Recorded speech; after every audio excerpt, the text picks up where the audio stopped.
네, 4.7 재보궐선거가 마무리되면서 여야 모두 지도부 세판 짜기에 나섰습니다. 이런 가운데 분위기가 상당히 어수선한 모습입니다. 더불어민주당은 최고위원 선출을 놓고 갑론을박을, 또 국민의힘은 국민의당과 통합 문제를 놓고 본격적으로 밀고 당기기가 이어지고 있습니다. 국회에 나가 있는 취재기자 연결합니다. 백종규 기자. 네, 국회입니다. 네, 민주당 이 4.7 재보궐선거 참패 이후 새로운 지도부를 뽑는 이제 새로운 세판 짜기가 본격화하고 있는데 이 과정에서 당내 의견이 대립하고 있다고요. 네, 민주당은 일정을 앞당겨 오는 16일에 원내대표 선거를 다음 달 2일 전당대회를 통해 새 지도부를 구성할 예정입니다. 재보궐선거 탓에 사퇴한 지도부의 공백을 줄여서 당 쇄신과 대선, 지방선거 준비에 나선다는 방침인데요. 다만 당내에서는 최고위원 선출을 놓고 갑론을박이 이어지고 있습니다. 선출직 최고위원은 거리된 날부터 2달 안에 중앙위에서 후임자를 선출할 수 있는데 중앙위가 아닌 당원 선출 방식을 택해야 한다는 의견이 나오고 있기 때문입니다. 특히 당권 주자들까지 가세하면서 중앙위에서 선출하기로 한 당의 결정이 뒤바뀔 수 있다는 전망도 나오고 있습니다. 당대표 후보인 홍영표 의원은 어제 자신의 SNS를 통해 중앙위에서 최고위원들을 선출하면 대권, 당권 주자 대리인들의 나눠 먹기 논란이 불거져 갈등의 불씨가 남을 가능성이 크다고 주장했습니다. 또 다른 당권 주자인 우원식 의원도 당의 지도부 선출에 당원들의 참여를 막는 것은 시대 정신에 맞지 않고 단결과 통합의 기조를 흔들 수 있다고 강조했습니다. 박주민, 김용민 의원 등도 중앙위가 아닌 당원 선거로 최고위원을 선출해야 한다는데 한 목소리를 내고 있습니다.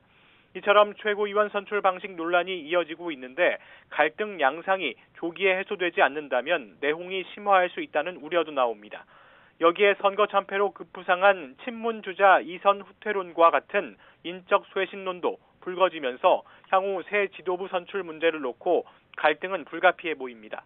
이런 가운데 민주당 비대위는 오늘 오후 비공개 회의를 열고 민심 경청 투어 방식과 새 지도부 선출과 관련한 논의를 이어나갈 방침입니다. 네, 국민의힘도 이번 주 전당대회 준비위를 열고서 본격적인 이 새 지도부 찾기에 나서는데요. 야권 통합과 관련한 주도권 다툼도 이어지고 있죠. 네, 국민의힘은 다음 주부터 정양석 사무총장을 중심으로 전당대회 준비위원회를 가동하게 되는데요. 전당대회는 6월쯤으로 예상이 되는데 국민의당과의 통합 일정이 변수가 될 것으로 보입니다. 국민의힘은 4.7 재보선에서 힘을 합쳤던 국민의당과 통합 문제를 놓고 본격적인 밀고 당기기에 들어갔는데요. 국민의힘은 차기 당권 주자를 뽑는 전당대회 이전에 통합 결론을 내자는 의견입니다. 앞서 주호영 원내대표 겸 당대표 직무대행은 국민의당에 어떤 절차로 합당을 진행할 것인지 알려달라고 요청했다고 밝히기도 했는데요.